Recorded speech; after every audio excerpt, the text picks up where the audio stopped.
नियम में ही तत्पर रहते थे। शरीर पर कृष्ण मृग चर्म धारण करते थे तथा त्रिकाल स्नान के कारण भीगते रहने से उनके केश भूरी भूरी घुंघराली लटों में बदल गए थे, जिससे वे बड़े ही सुहावने लगते थे। वे उदय होते हुए सूरज नारायण की आराधना करते और कहते, परो राजा सवितुर जात वेदो देवस्य वर्गो मनस एदम जजाम सुरेत सादा पुनराविषया चेष्टे हंसम हृदानहं निषदि ऋगिरमेवम। अर्थात शुद्ध सत्व में स्थित श्री भगवान सारे ब्रह्मांड को प्रकाशित करते हैं और भक्तों को सभी वर देते हैं।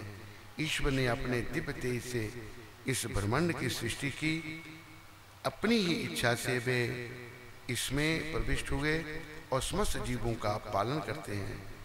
ऐसे बुद्धिदायक भगवान को मैं नमस्कार करता हूँ। बोलो भरत जी महाराज की जय। संक्षेप में आज दूसरे दिन की कथा समाप्त हुई है और आज चौथा दिन है, देख लो।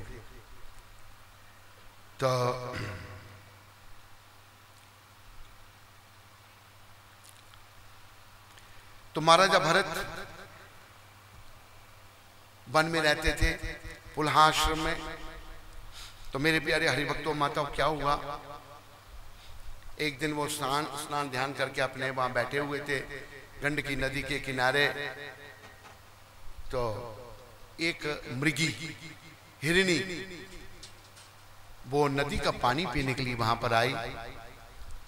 जब पानी पीने के लिए वहां आई, वो जब पानी पी रही थी, पास में शेर के धाड़ने की आवाज हुई। जब शेर के धाड़ने की आवाज उस मृगी ने सुनी तो डर गई, घबरा गई कि मृग मेरे, ये शेर मुझे खा जाएगा। और उसने घबराहट में पानी में छलांग लगा दी। जब पानी में उसने छलांग लगा दी, तैरती जब नदी को पार कर रही थी, तो घबराहट से उसका गर्भ पानी में, वो गर्भवती थी, वो हिरनी गर्भनी थी, उसका बच्चा पानी में गिर गया। उसने नदी पार कर ली और पार जाकर के अपने बच्चे को देखा और वो घबराहट से मर गई। ये सारा दृश्य महाराजा भरत देख रहे थे। मेरे प्यारे हरिभक्तों माताओं, संत हृदय नवनीत समाना, संत बड़े दयालु होते हैं। महाराजा भरत परम संत थे। उन्हें छोटी अवस्था में ही घर बार सब छोड़ दिया था और वन में रहते थे, क्योंकि जीवन का उद्देश्य मोह माया में फंसे रहना नहीं है, बल्कि मोह माया का त्याग करना है। ये सब याद रखो। तो उनको दया आई कि ये बच्चा बेचारा अनाथ मां मर गई है इसकी, उसको नदी की लहरों से बचा करके वो ले आए, उसका पालन करने लगे। जब मृगी का बच्चा बड़ा हुआ तो महाराजा भरत का मोह भी उसके साथ बढ़ता गया। मेरे प्यारे उत्तराखंड वासियों, पहले घरों में गायें रखी जाती थी। गाय का पालन स्वयं कृष्ण भगवान ने किया। आज घरों में कुत्ते या बिल्लियां रखी जाती हैं। और देखो हम लोगों का मन कितना चंचल है। कभी अंत में हमारा ध्यान कुत्ते की तरफ चला गया तो क्या होगा, बताओ मेरे को। अंत में अगर हमारा ध्यान बिल्ली में चला गया तो क्या होगा। महाराजा भरत की कथा सुन लो। महाराजा भरत बड़ी दया की उस हिरनी के बच्चे पर। जब बड़ा हुआ, उनका मोह उसके साथ बढ़ता गया। समय और समुद्र की लहर किसी का इंतजार नहीं करते। हुआ क्या कि महाराजा भरत का अंत हो गया और अंत समय में वो उस हिरनी के बच्चे का सिमरन कर रहे थे। वो सोच रहे थे वो बिना मां के था, मैं उसका अच्छी तरह ध्यान नहीं करता था। अपने बस उसी हालत में उनके प्राणांत हुए। अगला जन्म उनका हिरण का हो गया। तो जो घरों में कुत्ते पालते हैं या बिल्लियां रखते हैं, अगर बिल्ली कुत्ते में हमारा ध्यान, देखो पहली बात ये है, महाराजा भरत जैसा तो हमारा ध्यान है नहीं, त्याग है नहीं। उनका कितना त्याग था, संसार का रज, सुंदर बच्चे, रानी सब छोड़ दिए, महलों के सुख छोड़ दिए, भगवान के आश्रय वन में चले गए। लेकिन फिर भी, और उनकी समाधि भी लगने लग पड़ी। समाधि किसे कहते हैं? सम्यक अधीयते अस्मिन आत्म तत्व यथात्मयम्। मन जब संकल्प विकल्प को छोड़ करके आत्म चिंतन में लग जाता है तो उसे समाधि कहते हैं। महाराजा भरत की समाधि लगने लग पड़ी।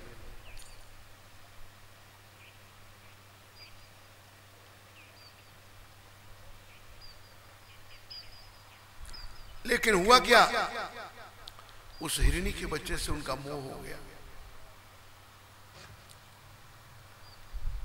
जब अंतिम समय आया, बजाय हरि सिमरन करते तो हिरण का सिमरन हो रहा था। इतनी बड़ी स्टेज प्राप्त करने के बाद भी अगला जन्म उनका हिरण का हो गया।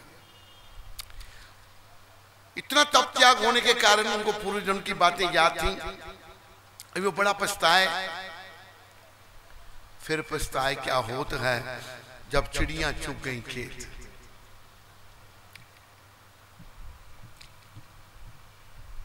उठ जाग मुसाफिर भोर भई, अब रैन कहाँ जो सोवत है।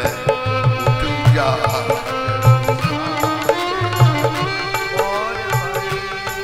अब रैन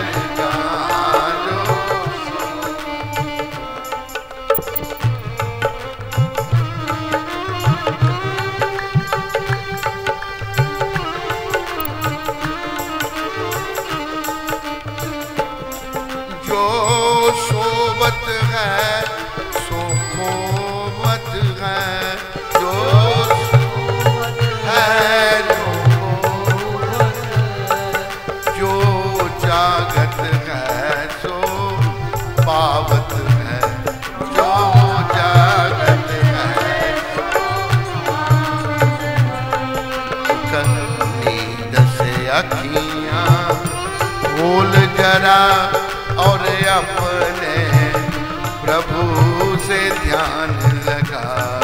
कली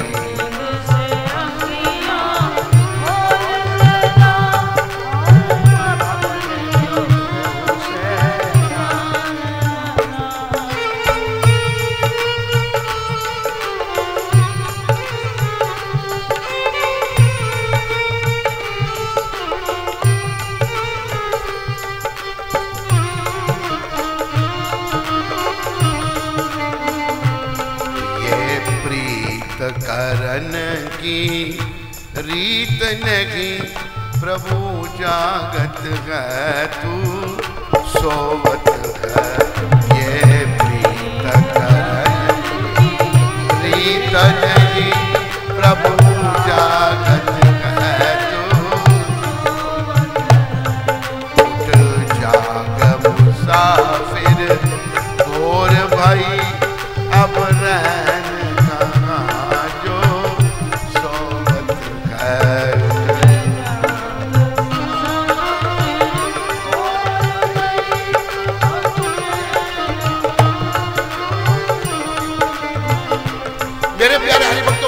होगा। महाराजा भरत का अगला जन्म हिरण का हो गया, क्योंकि अंत में हिरण का ध्यान था, हरि का नहीं। पर उन्हें पूर्व जन्म की सारी बातें याद थी। अरे बड़े पछताए, ओह मैंने ये क्या कर दिया। लेकिन अभी पछताने से गया समय तो वापस नहीं आ सकता। वहां जो पुला आश्रम में रहते थे हिरण के रूप में, वहीं आ गए, वहीं सूखे पत्ते खा के गुजारा करने लगे। समय आने पर जब उन्होंने हिरण का शरीर छोड़ा, फिर अगला जन्म उनका जड़ भरत का हुआ। उसकी दो पत्नियां थी, एक पत्नी से 9 पुत्र थे, एक पत्नी से ये जड़ भरत और इनकी बहन है। तो वो जो ब्राह्मण के जो 9 पुत्रों की पत्नियां थीं, वो जड़ भरत जी को बड़ा कष्ट देती थी। जड़ भरत के रूप में ये जानबूझ करके गूंगे और बहरे बन गए, ना कुछ बोलना ना सुनना, कि मैंने पूरे जन्म में तो गलती कर दी, अभी नहीं करूंगा। यहां हमने शिक्षा लेनी है, हमने बड़ा गंभीर बनना है ताकि हम आवागमन में ना चले जाएं। तो और भाभी बड़ा तंग करने लगी इनको, ऐसे वो क्या कहते हैं, भूसी दे दें खाने के लिए, खुरचन दे दें, बर्तन धो बेचारे खा ले, कुछ नहीं करें। शरीर बड़ा रिष्ट-पुष्ट था, सदा प्रभु के ध्यान में रहते थे। भाइयों ने उनकी जो सेवा लगा दी खेत की रखवाली के लिए, बैठे हुए प्रभु का स्मरण करते रहते। हुआ क्या, रात के समय में डाकुओं का जो सरदार था, उसने डाकुओं को कहा कि जाओ भाई किसी आदमी को ढूंढ के लाओ, भद्रकाली के यहाँ उसकी बलि चढ़ाई जाएगी। तो उनको ये मिल गए, पकड़ कर लेके चल पड़े बेचारे उनके साथ, उनके सरदार के पास ले गए। बस लगे बलि देने भद्रकाली के सामने, चट काली माता प्रकट हुई। बोलो काली माता की जय। देखो भक्तों के रक्षक काली माता भी करती हैं। देखो भाई चोर एक भक्त का वध करने जा रहे हैं, माता प्रकट हुई अपनी संगनियों के साथ, खंडा लेकर सारे चोर मार दिए और जड़ भरत जी की रक्षा की। बोलो जड़ भरत जी महाराज की जय। फिर एक दिन जड़ भरत जी वहीं बैठे हुए अपना भजन कर रहे थे, तो राजा रहुगुण के कहार पालकी उठाने वाले एक आदमी की खोज में था।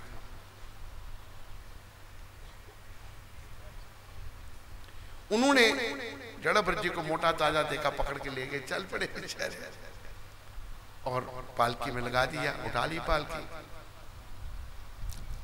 3 कहार और लगे हैं, एक जड़ भरत जी। जब वो चल रहे तो नीचे चिंटियों को बचाते जा रहे हैं, इधर छलांग लगाते हैं, उधर लगाते हैं। तो राजा कहता कौन है ये, तुम ठीक तरह से पालकी नहीं उठा के। राजा को बड़ा अहंकार था, वो कहते हैं महाराज हमने ये जो नया कहार आया है यही छलांगे लगा रहा है इधर उधर। अच्छा, तो राजा बड़ा व्यंग करने लगा। राजा ने बहुत कुछ कहा, तू तो बड़ा पतला है, तो पालकी ठीक तरह से नहीं उठा सकता। तो आज तक जड़ भरत जी ने मुंह नहीं खोला था अपना, अभी उन्होंने अपना मुंह खोला और ज्ञान जब दिया, उनके मुखार में से जब ज्ञान निकला, राजा कहता जड़ रोको, पालकी रोका। तो राजा नीचे उतरा और जड़ भरत जी के चरणों में गिर गया। राजा रहुगुण कहता है महाराज मैं इंद्र के वज्र से नहीं डरता, मैं शंकर भगवान के त्रिशूल से नहीं डरता, लेकिन मैं ब्राह्मण के श्राप से बहुत डरता हूं। आप इतने महान, बड़ा सुंदर ज्ञान रहुगुण को दिया। रहुगुण ने उनको स्वीकार किया, महाराजा रहुगुण ने। और ऐसे ही कथा वार्ता हुई, बड़ा सुंदर ज्ञान है। समय नहीं है, समय समाप्ति की ओर बड़ी तेजी से आगे बढ़ रहा है। फिर गंगा जी के प्राकट्य का वर्णन है। गंगा माता जो हैं, बोलो गंगा माता की जय। गंगा माता को पृथ्वी पर लाने वाले महाराजा भगीरथ थे। ये रघुवंशी राजा थे, महाराजा दिलीप, महाराजा अंशुमान। तो इनके पूर्वज जो थे अगस्त ऋषि के श्रापवश वो उनकी मृत्यु हो गई थी। और अभी गंगा मैया अगर जहां पर इनकी अगस्त ऋषि जी ने इनको भस्म किया था, वहां से अगर गुजरे तब उनका उद्धार हो सकता था। सबने प्रयास किया, लेकिन गंगा मैया स्वर्गलोक से पृथ्वी पर नहीं आ सकी। फिर महाराजा भगीरथ ने बड़ी तपस्या की,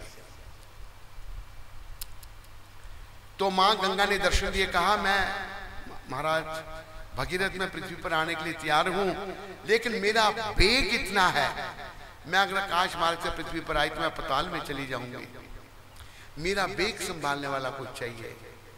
तब पूछा कि माते आपका बेग कौन संभाल सकता है? तब गंगा मां कहती हैं, बड़े प्रेम से बोलो गंगा माता की जय। ओ गंगा मैया, ओ गंगा मैया, ओ गंगा।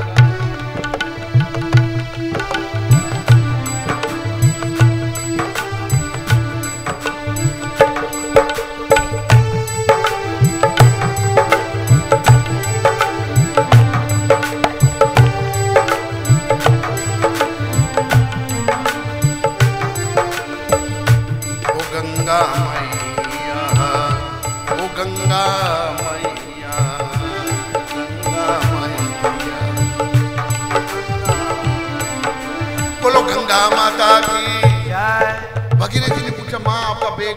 कहते केवल शिव शंकर और कोई नहीं। फिर शंकर भगवान की तपस्या की, शंकर भगवान प्रकट हुए तो कहा महाराज ऐसे। कहते अच्छा। शंकर भगवान ने अपनी जटाओं का विस्तार किया। बोलो शिव शंकर भगवान की जय। शंकर भगवान का एक नाम है गंगाधर। बोलो गंगाधर भगवान की जय। आप जाए बड़ा धीरे बोलते हो, इतनी संख्या आपकी है, जाए आप ऐसे बोलते हो। अच्छी तरह प्रेम से बोला करो। बोलो शिव शंकर भगवान की जय। बोलो जाए धीरे बोलने वालों की जय। बोलो जाए बिल्कुल नहीं बोलने वालों की जय। नहीं बोलने वाले की जाए जोर से बोलिए ताकि बोलने फिर। बोलो जाए बोलने वालों की जय। तो मेरे प्यारे हरिभक्तों माताओं, शंकर भगवान ने जटाओं का विस्तार किया। गंगा मैया कहते हैं कि 1000 वर्ष तक गंगा मैया शंकर भगवान की जटाओं में ही घूमती रही। उसके बाद महादेव ने गंगा जी को पृथ्वी पर छोड़ा और वहीं से जो भागीरथ के जो पूर्वज थे वहां मां गंगा गुजरी, पूर्वजों का उद्धार किया। महाराज इसलिए गंगा माता को भगीरथी गंगा भी कहा जाता है। मेरे प्यारे हरिभक्तों माताओं, गंगा माता सबको, हम सबको शरीर छोड़ना है, अस्थियां गंगा में प्रवाह करनी चाहिए। हमारे उधमपुर में देवका माता है। देवक माता जो है वो गंगा जी की बड़ी बहन है। एक बार ऐसा बताते हैं, वहां एक महात्मा थे देवक में, उन्हें एक स्त्री बड़ी क्रूर काले रंग की देखी, डर के देखकर गई, वो नहा करके बड़ी गोरे रंग की बन के आ गई। उसने पूछा माता तुम कौन हो? कहा कि मैं गंगा हूं, मेरे में जो लोग पाप धोके जाते हैं, मैं यहाँ देवका में मेरी बड़ी बहन के पास आती हूँ, मैं अपने पाप यहाँ धोके चली जाती हूँ। तो गंगा माता बड़ी दयालु हैं। गंगा मैया ने भगवान को कहा था कि सब लोग मेरे में पाप धोएंगे पर मेरा उद्धार कैसे होगा? तब भगवान ने कहा जब भक्त तेरे में आके स्नान करेंगे तो जो पाप धोए हुए वो समाप्त हो जाएंगे। तो गंगा माता का संक्षेप में प्राकृतिक वर्णन